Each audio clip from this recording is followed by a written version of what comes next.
on this table, I have two different Showa closed chamber 49mm conventional forks. So these are the forks that are used on the 96 through 98 RM250 and RM125.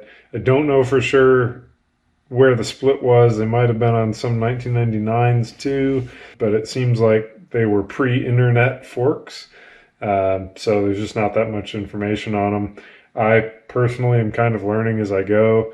I had picked up a set of these originally to put on my CX500. I thought they were from a 98. Now, as I'm taking things apart and have the wrong rebuild kit sitting here, I'm learning that they're actually from a 96. So I wanted to talk through some of the differences in the forks and why the 96s are different than the 97 and 98 forks, and just some watch outs why the later forks are maybe a little bit improved over the 1996 only forks. So from the outside, if you're trying to figure out what these forks on eBay are, or what forks you're looking at on Craigslist are, probably the easiest way to tell right off the bat is the underhang on the fork sliders. So this is a 97 fork, for sure confirmed. This is what I have learned is actually a 96 fork. You can see that underhang below the axle is dramatically different. That was one of the big problems with these forks. They hang down, they get caught on stuff. Externally, yeah, I know one of them is a brake leg and one of them's not. But otherwise, that's a big difference right there. Ignore the axle hole difference. It's just because one's a brake side and one's not. So the underhang is one big one right away. You can tell what you've got. So put that one back over there. The forks are slightly different overall length also. I don't know, because the forks, the 96 forks, I'd shortened to work on my CX500. I don't know if you unshorten those, if they end up being the same overall length. But it does seem like maybe they are slightly different. If anything, it's by less than an inch. The only other thing that jumped out at me right away as being different externally is the caps. And all 3 years have different caps. If you look at the 1996 forks, you're going to have a cap that has an anodized ring around your compression adjuster on the top of the cap. It's blue. So those two are both from the 96 forks. Well, yeah, because there's actually two 96 forks taken apart here. So the 96 parts are back there, and the 97 parts, now that I've realized they're different, are kind of over here. I need a bigger table. So on the 97s, that blue anodization's gone, and this seems to be fairly consistent just from looking around online. They're just aluminum. The 98 forks, obviously, I don't have a set of those here. Instead of having a full hex, they just have, it's kind of got two flats on it. It's very, very obvious when you see it. No hex pattern, just there's a flat on each side, and that's it. So that's a pretty good way to tell the 98s apart. I don't know if there's forks after that. These are both RM250 forks. I know the 125s are a little different, but I would think that it's not dramatic. I would think the year-over-year changes hold true. So that's the external stuff. Internally, these forks they made a lot of changes. It's a lot of change year over year, and kind of surprising considering I thought in 96 these were supposed to be decent forks too. But Showa really went out of their way to do some things differently. So I guess we'll start at the top of the fork and work our way down a little bit. I'll preface it by saying that the springs are probably different based on what I'm seeing of these other parts. Again, I don't have the original 96 springs anymore to show, but the rest of the parts make me think the springs are also different lengths. So starting at the top, we'll compare the base valves or the compression valves. and the ICS, so the internal compensation springs. What these pieces do is these are closed cartridge forks, so they compensate for the volume displaced by the damping rod during a compression. All that fluid has to go somewhere to prevent a hydraulic lock. These are the parts that take care of it. You'll see right off the bat, obviously one of them is a lot longer than the other one. I think the ICS piston and O-ring are the same. They appear, if not the same physically, like this one has a ring cut in it. Functionally and dimensionally, they're the same, I think. Everything's different. This length is different. The spindle length is different. The tap diameter here and here is different. The piston diameter is dramatically different. That's one of the big things that when I first looked at the inside of the 96, it's like, man, these are tiny little pistons for the amount of fluid that you can displace on a dirt bike. The cartridge diameter is very small. Both the mid valve and the base valve piston are very small. They're still small, but they're quite a bit bigger on the 97 and presumably 98 bikes. This is where the rebuild kit starts to be different, right? The O-rings are different sizes. Bushings are different sizes because the cartridges are different sizes. And actually, now that I'm looking at it, I don't even know if those ICS pistons are the same. So they really went to a much bigger design, probably to lower the internal pressures, probably because they had some fluid lock on really major hits. So the top right there, quite a bit different. We'll go next step down is really the cartridge itself. This is a 1997, and again I'm lumping 1998 in too because I don't think they have as many differences, but this is a 97 cartridge and this is a 96 cartridge. Again, if I line them up end to end, they're similar in length. The 96 cartridge is a hair longer, maybe 5 millimeters or so. You can see the ICS depth, the compensation system at the top here, the longer compensation in the later model. You've got a longer bore to accommodate that. You also have a slightly larger diameter cartridge here for the larger pistons. The spring, the way the upper spring seat works is also quite a bit different. I gotta set this down to be able to show this. I know there's a lot of stuff sitting here. The upper spring seat on the 96 model is this. So you've got a little bit of a pipe that seats up against the cap here. So it would sit roughly like that. And then this one sits here. And so this is where I say I think the springs are different lengths because on one hand, this spring seat is up pretty high. This one's down at least 2 inches, if not 3 lower. So big difference there. One of the other improvements, this is actually pretty neat. This is a floating spring seat. So they actually tried to get rid of some of the coil bind effect where when you compress a coil spring, the ends rotate relative to each other. So this should, in theory, let that spring rotate freely to allow for smoother, more predictable compression and less wear on the spring, and also less deformation as it compresses. It won't do the wobble thing where it starts rubbing the inside of the tubes. So, in theory, that's all great. How much of a difference does it have in real life? I don't know, but they made the change. Certainly it's cheaper to do it the 96 way. The holes in the top here are slightly different heights, but I think it's a volume thing.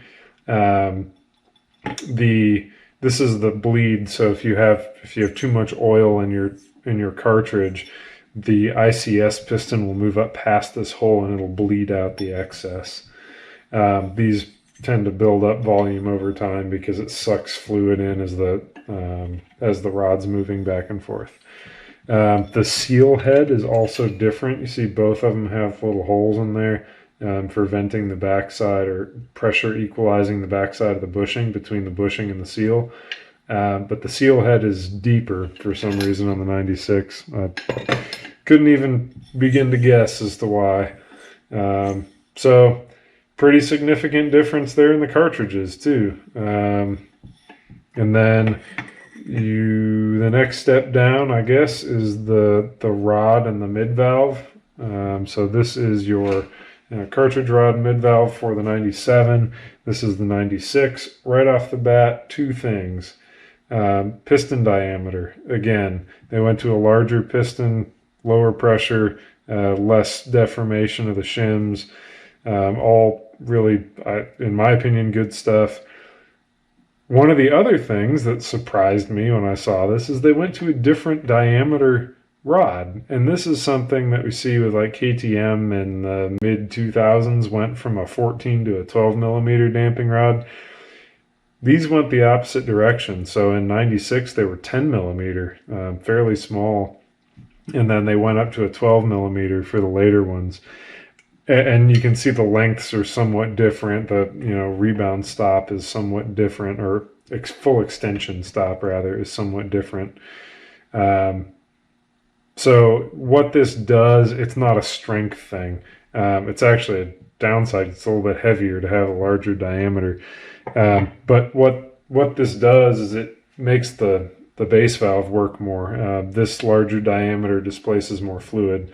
And what you're trying to do is balance the flow between rapid mid valve motion and then this displacement of the rod itself through the base valve. So they must have thought this was a better balance for one reason or another and went to this larger diameter. So again, if you get a rebuild kit, this diameter is different too. So of course you're going to have a difference here, and these piston bands will be a different size because the piston's a different size. As a result of this, you can't exchange the Rebound clicker adjuster rod either. This is the 96. This is the later ones. You can see the lengths are different even though the geometry is the same. The later one is shorter, and the later rod is shorter. So, of course, the parts have to correspond appropriately. The next step down, and we'll get to the outer bits with the fork tubes in a second. The next step down would be your rebound adjuster. So this would be the clicker that's on the bottom of the fork. These are different too. So the later ones do not have a copper crush washer on them. They rely entirely on the O-ring. They have a thicker shoulder. They're also much larger diameter, which was interesting to me. So again, lots of things changed. Externally, they look very similar. They're the same size head, but the later ones are bigger. And in order to fit the bigger one of these, the bigger clicker assembly, the fork bottom is also different. You can see they're the same size hex. This one's actually damaged. It was assembled wrong at some point. They're the same size hex. The other geometry is identical, so you could put one in the other's fork bottom, it'd be fine. But the diameter here is different because of that adjuster size difference. This adjuster sits up in here in the bottom of your fork leg. So bigger diameter there, has to have a bigger hole in that insert. So that was different. And then kind of working your way to the outside on all this. Well, I guess one other thing, because these are different diameters, the nut that goes on the bottom of your cartridge rod is a different diameter, right? So you've got one that corresponds to the 10 millimeter, one that corresponds to the 12. The next step would be the other side of this fork bottom. So these sit together, they're tightened together by that large rebound adjuster. So they sit like this. Externally, they look very similar, right? This is the 97, the later one. This is the early one. You would think, oh, okay, finally there was something that they set up. This is still good enough. Nope. On the inside, they're different. So on the later one, and this is, I think this is where they actually got the reduction in underhang below the axle.